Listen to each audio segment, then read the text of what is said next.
कहे गुण राम प्रबोधि रानी। एक कहे रघुवीर बड़ाई, एक सराहत भरत भलाई। श्री रामचंद्र जी की माता कौशल्या जी ने दुख और सुख को समान जानकर श्री राम जी का गुणगान करके दूसरी रानियों को प्रबोधित किया। कोई श्री राम जी की महानता की चर्चा कर रहे हैं तो कोई भरत जी के अच्छेपन की प्रशंसा करते हैं। आत्रि कहेउ तब भरत सन, शैल समीप सुकूप। राखिए तीरथ तोय तहाँ, पावन अमिय अनूप। लखन सिय रामचंद्र पद जय शरण। शंकर हरि ओम जय जय सिया राम, जय जय हनुमान हरि की जय। मंगल भवन अमंगल हारी, द्रवहु सुदशरथ अजर बिहारी। तब अत्रि जी ने भरत जी से कहा, इस पर्वत के पास ही एक सुंदर कुआं है। इस पवित्र, अनुपम और अमृत जैसे तीर्थ जल को उसी में स्थापित कर दीजिए। भरत अत्रि अनुशासन पाई, जल भाजन सब दिए चलाई। सानुज आप अत्रि मुनि साधु, सहित गए जह कूप अगाधु।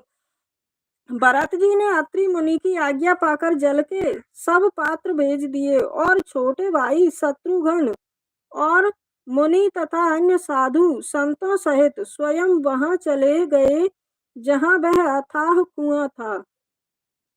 पावन पात पुण्य थल राखा, प्रमुदित प्रेम अत्रि यश भाषा।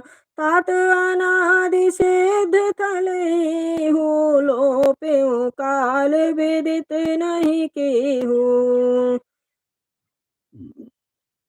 और उस पवित्र जल को उस पुण्य स्थल में स्थापित कर दिया।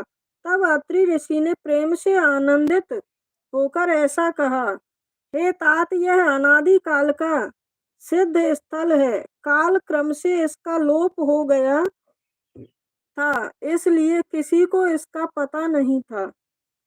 तब सेवक ने सरस तलु देखा, कीन्ह सुजल हित कूप विशेषा।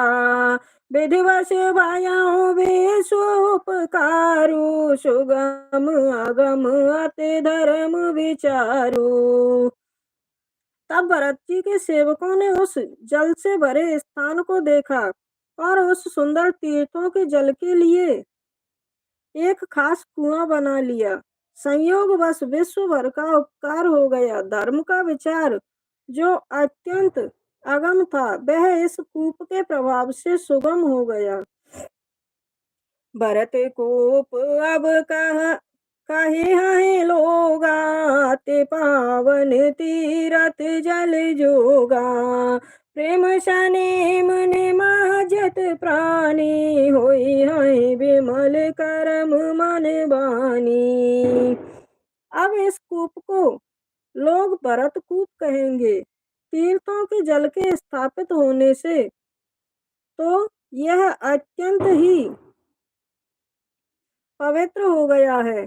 इसमें प्रेम पूर्वक नियम से स्नान करने पर प्राणी मन वचन और कर्म से निर्मल हो जाएंगे। कहते कोप महिमा सकल, गए जहाँ रघुराव। अत्रि सुनायउ रघुवर ही, तीरथ पुण्य प्रभाव। लखन सिय रामचंद्र पद जय शरणम।